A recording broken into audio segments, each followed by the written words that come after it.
শুনেছিস বৌমা, তোর ওই যে বন্ধু আসে না, তোর ওই বন্ধুকে নিয়ে তোর শ্বশুর কি সব বাজে বাজে কথা বলেছে রে তোর নামে। এই নাকি তোর শ্বশুর তোকে খুব ভালোবাসে। জানেন তো পিসিমা, আজকে না আমাদের বাড়িতে আমার বাবা মা আসছেন। তাই নাকি রে? হ্যাঁ, আর আমার শ্বশুর শাশুড়িও তার জন্য একেবারে প্রস্তুত। ও হ্যাঁ রে, বলি দুপক্ষে লড়াই বাঁধবে নাকি? না না, ওসব লড়াই টড়াই কিছুই হবে না, তবে সবাই মিলে একসঙ্গে সত্যকে খুঁজবে। সত্য? সে আবার কে রে? সে আপনি নিজেই দেখতে পাবেন। সেখানে লতা আজকে বলবে কিভাবে আপনি দিলীপকে আর লতাকে নিজের কাজে ব্যবহার করেছেন।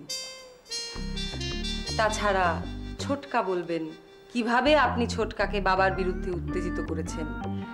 বাবা বলবে কিভাবে আপনি বাবার কাছে ছোটকা এবং মায়ের নামে নানান বাজে কথা বলেছেন। আর আপনি নিজের পরিচয় লুকিয়ে একটা ফোন করেছিলেন আমার মাকে, মনে আছে পিসিমা? সেই ফোনের কথাও মা বলবেন।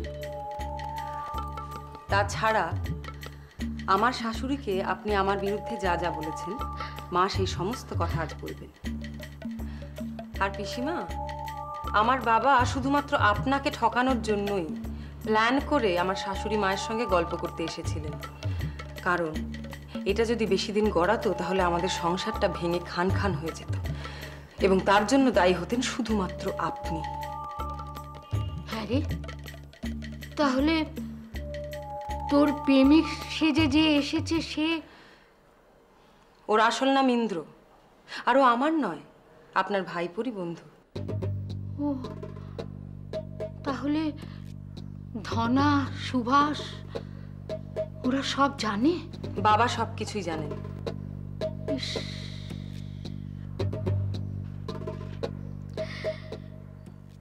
একেবারে ঠকে গেলাম। একটা জিনিস আমার খুব জানতে ইচ্ছে করে, কেন করেন আপনি এরকম? কি আনন্দ পান? অদ্ভুত লাগে আপনাকে। তোর কি মনে হয় এসব করে আমি আনন্দ পাই? না, মনে হয় না পাওয়ার কোনো যন্ত্রণা আপনাকে কুরে কুরে খাচ্ছে, আর সেই যন্ত্রণার প্রতিশোধ নিতেই আপনি সকলের মধ্যে ভুল বোঝাবুঝি বাঁধান। ওরে,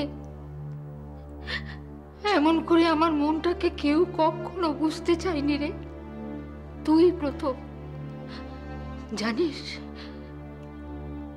বিয়ের 1 বছরের মধ্যে আমি বিধবা হলাম। আবার আমার বিয়ে দেওয়া যেত, কিন্তু কেউ সেই চেষ্টা করলো না, আর আমিও মুখ ফুটে কাউকে কিচ্ছু বলতে পারলাম না। দেহ মনের সব যন্ত্রণা আমি নিজেই কষ্ট পেয়েছি। নিজে আমি যত কষ্ট পেয়েছি, আমার চারপাশের সুখী মানুষগুলোকে দেখে ততই আমি হিংসায় ছটফট করেছি রে। জানিস, আমি না চিকেন কাটলেট খাই। তুই আমাকে ক্ষমা করিস মা। আর আমার এই পুটলিটা তুই নে, এর মধ্যে না আমার বিয়ের সব গয়না আছে, এগুলো তোর। না পিসিমা, এটা আমি নিতে পারবো না। নিবি না? তাহলে বুঝবো তুই আমাকে ক্ষমা করতে পারিস নি মা। সারা জীবন আমাকে এই যন্ত্রণা বয়ে বেড়াতে হবে। আচ্ছা বেশ, আমি এটা নেব। নিবি? তবে একটা শর্তে, আপনাকে কথা দিতে হবে যে আপনি এইখানেই আমাদের সংসারেই থেকে যাবেন। বলুন।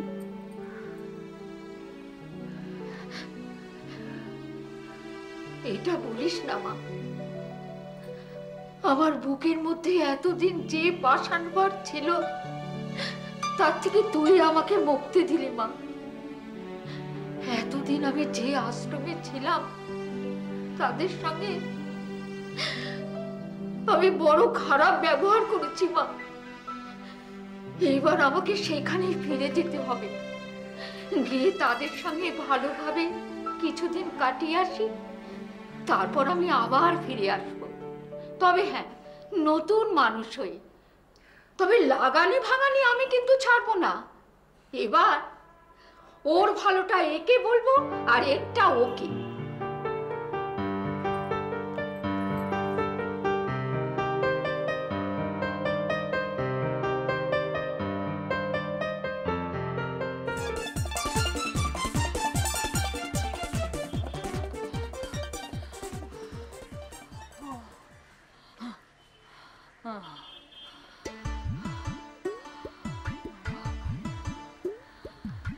I have got it.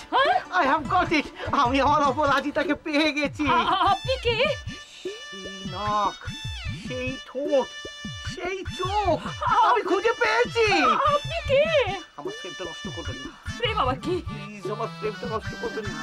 আপনি আমার নেক্সট ছবির সেন্ট্রাল ক্যারেক্টার অপরাজিতা। ক্যামেরা আকাশের উপর থেকে স্লোলি প্যান করে অপরাজিতাকে ধরে। মিডল অংশে ট্রলি শুরু হয়, স্লো ট্রলি, লম্বা শট, স্লোলি ক্লোজে চলে আসে। অপরাজিতার এক্সপ্রেশনটা কেমন জানেন? দুঃখে, তার অতীত দুঃখে ভরা, শুধু দুঃখের এক্সপ্রেশন। চোখের পাতা পর পর দুবার পড়ে, হাত দুটো জড়ো হয়ে আসে, কষ্টে, যন্ত্রণায় মাথাটা হেলিয়ে পড়ে হাতের ওপর। Hold it, hold it, hold it, cut it. Fantastic, অসাধারণ। কোথায় ছিলেন এতদিন? আমি তো বরাবরই এই লেকের কাছেই থাকি। হ্যাঁ, তা না, আমি বলছিলাম আমাদের ফিল্ম ইন্ডাস্ট্রির এখনো কেউ আপনাকে আবিষ্কার করতে পারেনি। স্ট্রেঞ্জ। ফিল্ম ইন্ডাস্ট্রি মানে আপনি ফিল্ম ইন্ডাস্ট্রির সঙ্গে যুক্ত বুঝি? ও সরি, আপনাকে আমার পরিচয়টাই দেওয়া হয়নি। আমার নাম রজত দত্ত। ও, আই এম সো সরি, আপনাকে আমি আগে চিনতে পারিনি। সেটাই তো স্বাভাবিক, আপনি আমায় চিনবেন কি করে? আমি তো থাকি ক্যামেরার পেছনে। কিছু মনে করবেন না প্লিজ। আমি তো মনে মনে ঠিক করে ফেলেছি। কি কি ঠিক করেছেন? আপনি আমার অপরাজিতা। অপরাজিতা? না না, আপনি ভুল করছেন। আমার নাম সৌদামিনী, সৌদামিনী সরকার। Wonderful, wonderful. সৌদামিনী অপরাজিতা, অপরাজিতা সৌদামিনী। কি সুন্দর রিদমের মিল। রিদম? পাচ্ছেন না? দুটো নাম পরপর করুন, দরকার হলে দুটো চোখ বন্ধ করে উচ্চারণ করুন। সৌদামিনী, অপরাজিতা। অপরাজিতা, এরপর পরপর দুটো নাম বলুন। অপরাজিতা, সৌদামিনী, রিপিট। সৌদামিনী, অপরাজিতা। এবার এক চোখ খুলুন, বলুন সৌদামিনী। সৌদামিনী। আরেকটা চোখ খুলুন, বলুন অপরাজিতা। অপরাজিতা। আপনি আয়নার সামনে দাঁড়িয়ে আছেন, আপনার নাম সৌদামিনী আর আপনার প্রতিচ্ছবি অপরাজিতা। ঠিক ঠিক বলেছেন, আমার ঠিক সেরকম মনে হচ্ছে। ইটস আনবিলিভেবল, আমি বিশ্বাস করতে পারছি না। তাহলে আপনি আমার অফারটা অ্যাকসেপ্ট করছেন? অফার মানে ফিল্ম মানে ছবি করছেন না? না মানে বুঝেছি বুঝেছি, আপনি কি ভাববার একটু সময় চাইছেন, তাই তো? আমার কোনো তাড়া নেই, টেক ইউর টাইম। বাট একটা জিনিস মনে রাখবেন, দিস ইজ গোল্ডেন অপরচুনিটি, সুবর্ণ সুযোগ, হাতছাড়া হতে দেবেন না, প্লিজ। আসুন। আচ্ছা তরুণবাবু, আমার ওই প্রোডাকশন ম্যানেজার গৌতম নিশ্চয়ই আপনাকে যে এসেছিল। হ্যাঁ হ্যাঁ, গৌতমবাবু এসেছিল, কিন্তু আমি তো তাকে বলে দিয়েছিলাম যে পরের সপ্তাহে আসবার জন্য, কারণ আমার দাদার সঙ্গে তো এখনো কথা হয়নি, আর দাদা পারমিশন না দিলে তো কোনো কিছু করা সম্ভবই না। তা এটা হচ্ছেটা কি? এটা কি বই নাকি ওই টিভির জন্য কিছু? হোয়াট? বই? না না, বইটাই কিছু না, বইটা কিছু না, এটা একটা টেলিফিল্ম হচ্ছে, বুঝলেন? হ্যাঁ, অবশ্য আমি সামনেই একটা ছবি তৈরি করতে চলেছি। আর সত্যি কথা বলতে কি তরুণবাবু, আমি আপনাদের বাড়ির খুব কাছাকাছি থাকি, ও বাঙ্গুর অ্যাভিনিউতে। আচ্ছা। আর এই অনেক দিন ধরেই আমি আপনাদের এই বাড়িটাকে ওয়াচ করছি, বুঝলেন। আমার কাছে খুব ইন্টারেস্টিং লাগে। অবশ্যই এটা বাড়ির ভেতর থেকে নয়, বাইরে থেকে ওয়াচ করছি। তাই আমি যখন আমার ওই টেলিফিল্মের স্ক্রিপ্টটা লিখছিলাম, তখন মানে লোকেশনটা, বুঝলেন, আপনাদের এই বাড়ির কথা মাথায় রেখেই স্ক্রিপ্টটা তৈরি করা। বাহ। আর আমার এই প্রোডাকশন ম্যানেজার গৌতম যখন আমাকে গিয়ে বলল যে আপনাদের বাড়ির একতলায় মানে পেছন দিকে একটা ওই উঠোনের মতো স্পেস আছে, হ্যাঁ আছে না? হ্যাঁ। আর ধরুন ব্যালকনিটা মানে বারান্দাটা আর দুটো ঘর এখনো সাবেকি স্টাইলই আছে, তখন আমি ফাইনাল করে ফেললাম মানে আমার ছবির জন্য আপনাদের এই বাড়িটা একেবারে আইডিয়াল লোকেশন। আচ্ছা একটা কথা বলুন তো, করছেন তো টেলিফিল্ম, তখন থেকে ছবি ছবি করে যাচ্ছেন কেন? ওইটি আমাদের একটা বদ অভ্যেস, বুঝলেন। আমাদের কাছে ফিল্মটা কিন্তু ফিল্মই, সে আপনার ওই ছোট পর্দাতেই হোক কিংবা বড় পর্দাতেই হোক, ওই ছবি বলাটা আমাদের একটা বদ অভ্যেস। আচ্ছা একটা কথা জিজ্ঞেস করি, আপনার এই ছবির হিরোর পার্টটা করছে কে? নেই। হ্যাঁ মানে আমার ছবিতে কোনো হিরো নেই, বুঝলেন। আমার ওই ছবির কাহিনী একটি মেয়েকে নিয়ে, মানে ওই নায়িকা প্রধান চরিত্র চান্দ্রাই ঘোষ বলে একটি মেয়ে এই চরিত্রে রূপদান করছে।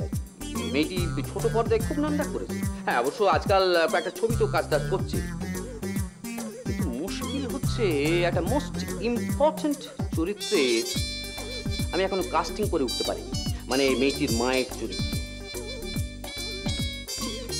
আমার পছন্দ মতো কাউকে পাচ্ছি না, বুঝলেন।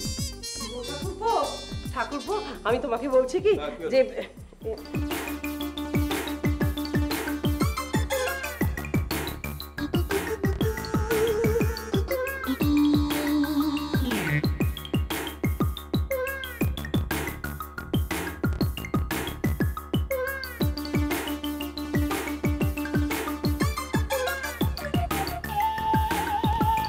মশাই কি দেখছেন? এই মশাই,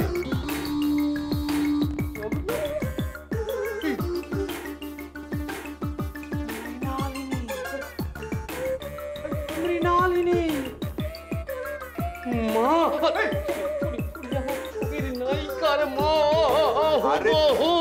শুধু একটু যা হয়ে যাবে। থামুন না মশাই, এই দেখতে এসছো তো লোকেশন, এই গিন্নির দিকে নজর দিয়ে দিলেন।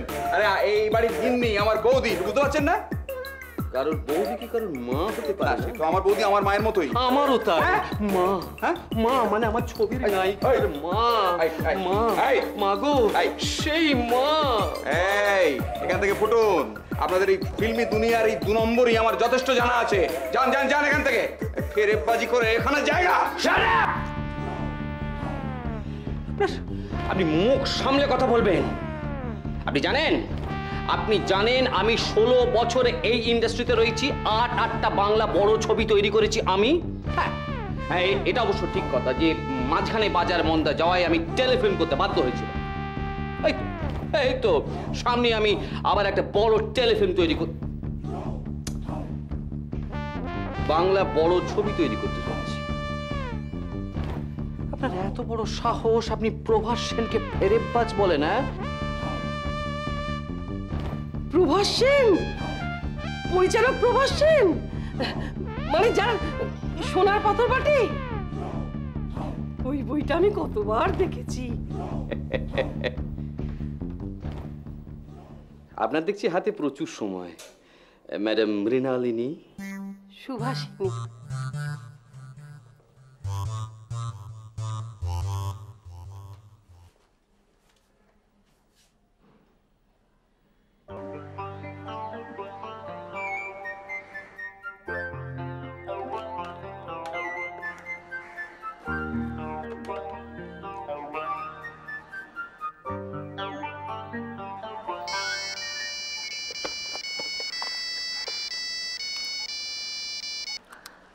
Hello, hello, mister Rajat Dutta বলছেন?